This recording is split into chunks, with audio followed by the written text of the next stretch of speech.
नमस्कार साथियों, मैं आपका मित्र आशीष तायल WCL संवाद की इस कड़ी में आपको मिलवाने जा रहा हूं वेस्टर्न कोलफील्ड्स लिमिटेड के जनरल मैनेजर लैंड एवं revenue Shri ML Chaure sir आज के इस कार्यक्रम में आपका बहुत बहुत स्वागत है। नमस्कार। सर, किसी भी खनन परियोजना की सफलता की नींव भूमि उपलब्धता पर निर्भर करती है। ऐसे में WCL का लैंड एवं रेवेन्यू विभाग देश की ऊर्जा सुरक्षा सुनिश्चित करने, उत्पादन क्षमता बढ़ाने, नई परियोजनाओं को समयबद्ध गति देने में किस प्रकार रणनीतिक भूमिका निभा रहा है? देखिए, WCL मूलतः उत्पादन अपना करता है, तो OB निष्कासन, OB एक्सकेवेशन पर ही इसका कोयला डिपेंड करता है कि कितना उत्पादन कर पाएगा। तो उसके लिए हमारे यहाँ पर हम लैंड एंड रेवेन्यू विभाग में रणनीति बनाते हैं कि हमारा एक्विजिशन 2 साल पहले हम करके रखते हैं, ताकि हमको आने वाले 2 वर्षों तक किसी भी प्रकार की कहीं कोई रुकावट ना हो और हमारा उत्पादन स्तर बढ़ा रहे, ताकि हम देश की ऊर्जा को भरपूर पूरा कर सकें।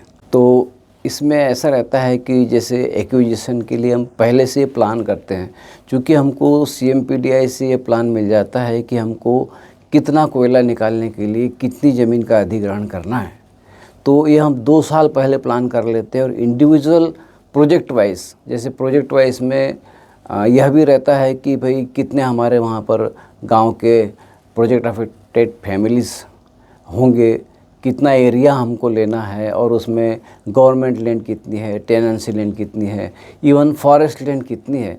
इस बात का ध्यान रखते हुए हम एप्रोप्रिएट लेवल पे इन सब चीज़ों को एक्टिव करते हैं। हमारे लोग अलग अलग चीज़ों में एक्सपर्ट हैं, रिहेबिलिटेशन के एक्सपर्ट्स अलग हैं हमारे पास में, और ज़मीन अधिग्रहण के भी अलग हैं। तो इसमें स्टेट गवर्नमेंट से हमको कोलैबोरेशन करना होता है, जिसके लिए हमारे पास हमारी उच्च स्तरीय टीम जो कि हेडक्वार्टर में रहती है, यह भी समय समय पर एरिया में जाकर के मदद करती है। यहाँ तक कि हम गांव में जाकर के सभाएं भी लेते हैं और वहाँ पर अपना भरपूर पूरा समय देने की कोशिश ही नहीं करते, हम उसको जुनून के साथ लग जाते हैं, जिसकी वजह से आज हमारे पास में हम 2 साल का एडवांस एक्विजिशन लेके हैं, जो कि 1 साल में लगभग 924 हेक्टेयर के आसपास नियर अबाउट इतनी ज़मीन की आवश्यकता पड़ती है। तो हम तो इतना ज़्यादा अभी करके रखे हैं कि 2 साल तक तो कुछ सोचना ही नहीं है, और उसके आगे का भी हमारे पास में एक्विजिशन है। लास्ट ईयर हमने लगभग 2500 के आसपास हमने एक्विजिशन किया था, जो कि हमारे 2 साल की ज़रूरत से कहीं ज़्यादा है। सर, वित्तीय वर्ष 2025-26 में WCL ने भूमि अधिग्रहण, कब्जा एवं भूमि नामांतरण म्यूटेशन के क्षेत्र में उल्लेखनीय उपलब्धियां हासिल की हैं। इन परिणामों के पीछे कौन सी रणनीतियां, प्रशासनिक सुधार और नवाचार रहे, जिन्होंने इस सफलता को WCL के लिए संभव बनाया? जैसे आपको बताऊं कि WCL खास तौर से ही नहीं, पूरे कोल इंडिया ही एक ऐसी जगह है जो वर्तमान में ज़मीन के बदले में रोज़गार देती है।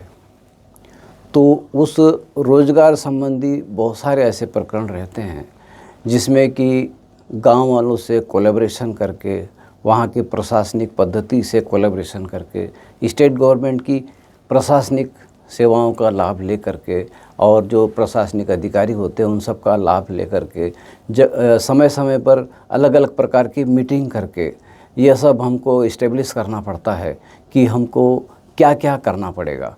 और रणनीति हमको ऐसी बनानी पड़ती है कि कोई भी एक सबसे निचले से निचले स्तर का भी व्यक्ति इसमें असंतुष्ट न रह जाए।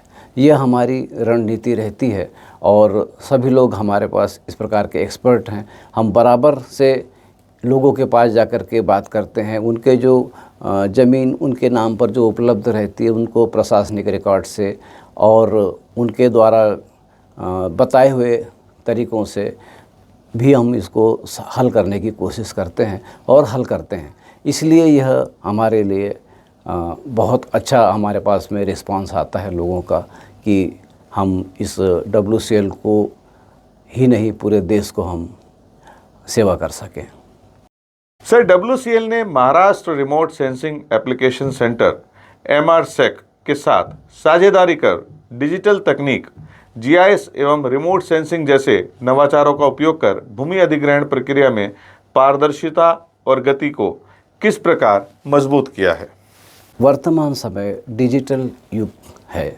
इस डिजिटल युग में आप इसको उस समय में जाकर भी देख सकते हैं जिस समय में आप मौजूद थे या नहीं थे, इसका कोई फ़र्क नहीं पड़ता है।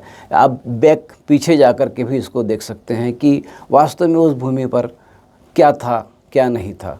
एक्चुअली जब हमारे पास में इस प्रकार के डिस्प्यूट आने लगे कि भाई हमारी एग्रीकल्चर भूमि है या नॉन एग्रीकल्चर भूमि है, इस प्रकार से जो डिस्प्यूट आने लगे, क्योंकि हमारे पास में एग्रीकल्चर भूमि का अलग मुआवजा और उसकी अलग सेवाएं हैं और नॉन एग्रीकल्चर भूमि की अलग सेवाएं हैं, तो उसके क्लैरिटी लाने के लिए एमआरसेक से हमने अनुबंध किया। एमआरसेक हमको पूरा रिप्रेजेंट ऐसा डिजिटाइज करके देते हैं कि उस समय में हमारे पास वहाँ फसल उगी थी या नहीं उगी थी, या कैसा था, ज़मीन खाली तो नहीं थी। तो एग्रीकल्चर और नॉन एग्रीकल्चर ख़ास तौर से इसको डिस्टिंग्विश करने के लिए हमको एमआरसेक ने बड़ी अच्छी सुविधा प्रदान करी है।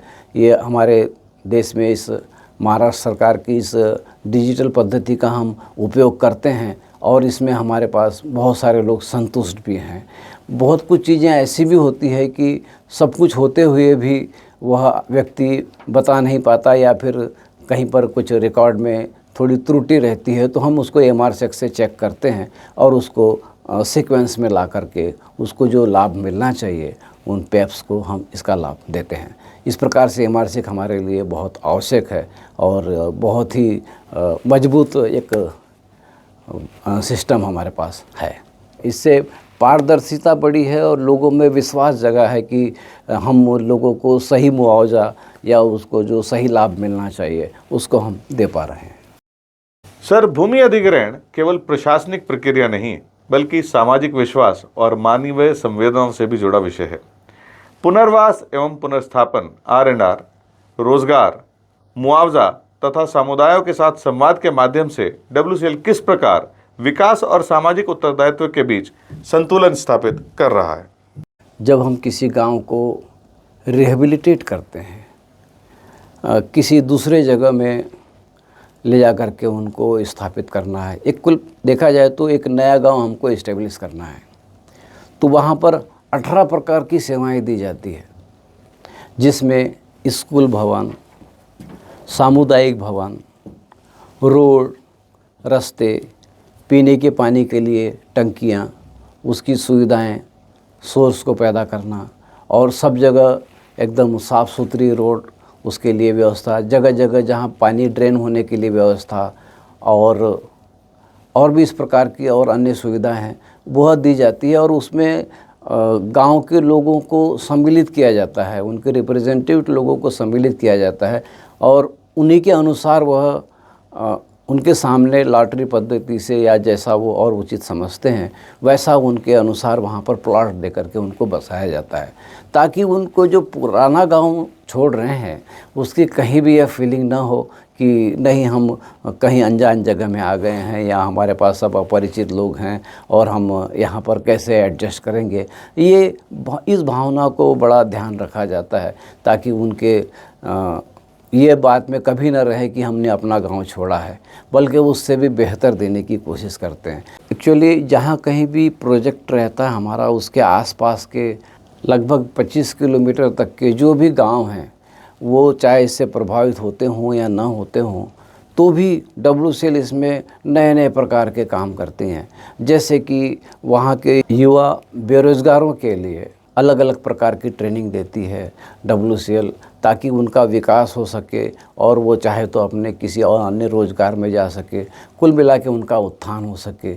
यहाँ तक कि कुछ जो मेधावी लोग रहते हैं जिनको कि इंजीनियरिंग के लिए चाहे मेडिकल के लिए प्रिपेयर करना हो, उनको किसी प्रकार के प्रशिक्षण देना हो पढ़ाई के लिए या कॉम्पिटिटिव एग्ज़ाम के लिए, तो तो या कोई लर्निंग ट्रेनिंग देना हो तो ऐसे कोर्स भी कंडक्ट करती है।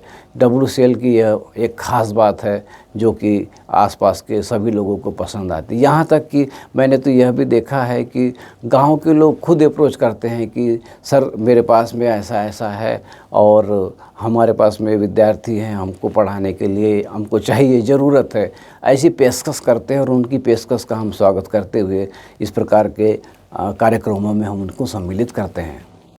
सर, कोल इंडिया के safe, sustainable and responsible mining vision के अनुरूप WCL mine reclamation, land restoration तथा उपयोगी भूमि के पुनः उपयोग, रीपर्पजिंग की दिशा में उल्लेखनीय कार्य कर रही है।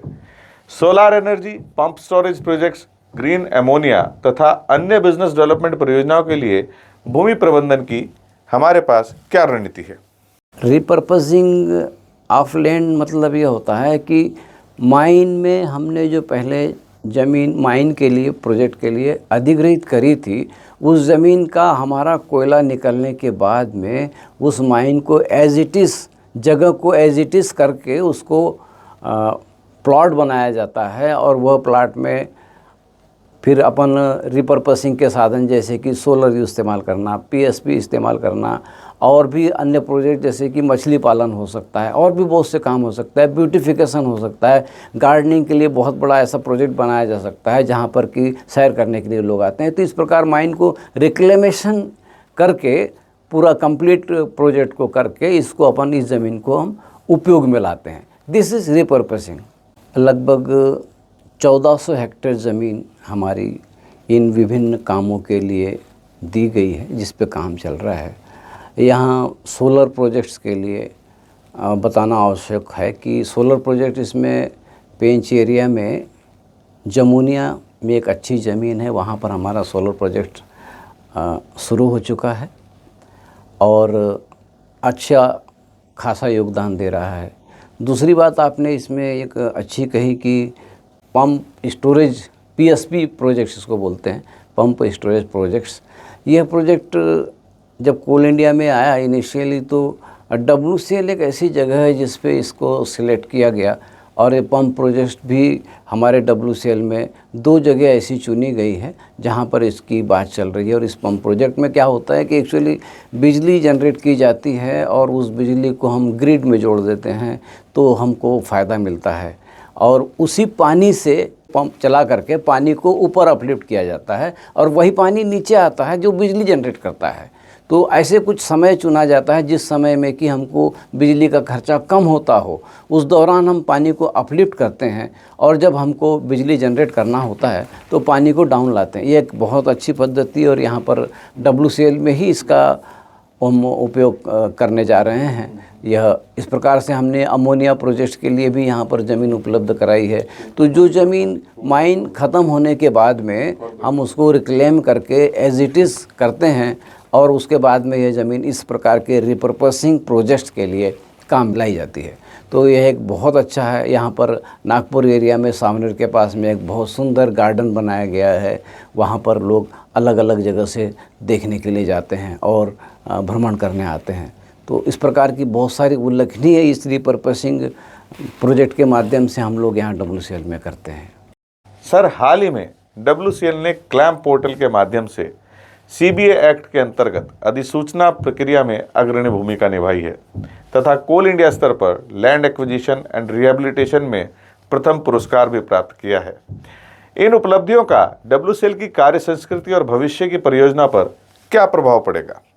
क्लेम पोर्टल एक्चुअली गवर्नमेंट का पोर्टल है, coal land acquisition and management portal इसका फुल फॉर्म है। इसके तहत गवर्नमेंट ने सोचा कि भाई हम पहले क्या करते थे कि फाइल्स को फिज़िकली भेजते थे, तो फिज़िकली फ़ाइल जाती थी फाइलें और उसके बाद में उस पर पूरी स्क्रूटनी होती थी, जगह जगह पेपर्स चेक किए जाते थे, फिर वो वापस आते थे तब जा कर के। तो इस प्रकार से लैंड एक्विजिशन की प्रक्रिया में बहुत वक्त लग जाता था। तब भी हम सस्टेन करते थे, लेकिन इस डिजिटाइजेशन का यूज़ करके गवर्नमेंट ने पोर्टल बनाया। तो इस पोर्टल बनाते वक्त जो भी इसमें ट्रायल एंड एरर ये सब भी हुई और फिर इसके बाद में इस्टेब्लिश भी हुआ। तो इसमें WCL ने अग्रणी भूमिका निभाई। हमारा बोर्डा प्रोजेक्ट जो है इसमें अप्रूव होने वाला WCL का पहला प्रोजेक्ट है। तो WCL ने भरपूर सहयोग किया और इसको कामयाब करने में पूरा अपना योगदान दिया, जिसकी वजह से आज हम ऑनलाइन करते हैं और हमारे प्रोजेक्ट्स वहाँ पर स्क्रूटनी होते हैं ऑनलाइन करने की वजह से पेपर्स वहीं पर रहते हैं और उसको कहीं छेड़छाड़ करने का या उसको बदली करने का ऐसा कुछ भी नहीं है और हमको समय की बचत होती है और विश्वसनीयता बरकरार हमेशा रहती है। तो क्लेम पोर्टल को चालू करने में WCL की अग्रणी भूमिका रही है। इसमें हम लोगों ने और भी हमारी सब्सिडरीज़ हैं उन सब में भी हमने मदद किया है कि क्लेम पोर्टल में कैसे अपलोड करना चाहिए और उसको कैसे अपडेट रखना चाहिए। तो अपने कोल इंडिया लिमिटेड ने हमको इसलिए अवार्ड दिया कि टोटल भूमि का 89% हमारा पोजेसन है, 92% का म्यूटेशन है। ये डाटा और भी किसी कंपनी में नहीं है। सर, अंत में लैंड एवं रेवेन्यू विभाग के अधिकारियों एवं कर्मचारियों सहित WCL परिवार के लिए आपका क्या संदेश होगा, जिससे वे नवाचार, पारदर्शिता, संवेदनशीलता और उत्कृष्टता के साथ WCL के विकास तथा राष्ट्र की ऊर्जा सुरक्षा में अपना योगदान और अधिक प्रभावी ढंग से सुनिश्चित कर सकें? मैं ये कह सकता हूँ कि जो परिणति WCL के लोग, यहाँ के लैंड रेवेन्यू डिपार्टमेंट की टीम और यहाँ के और भी उच्चाधिकारी जिस प्रकार से इस टीम को मेंटेन रखते हैं उसको मेंटेन रखा जाए। ख़ास तौर से हमारे लोग जो हैं, जो भी लोग रहते हैं उनको हर साल एक विशेष प्रकार की ट्रेनिंग में से होकर गुजरना पड़ता है, ताकि जो भी आने वाले समय में मुश्किलों का सामना अच्छे से कर सकें।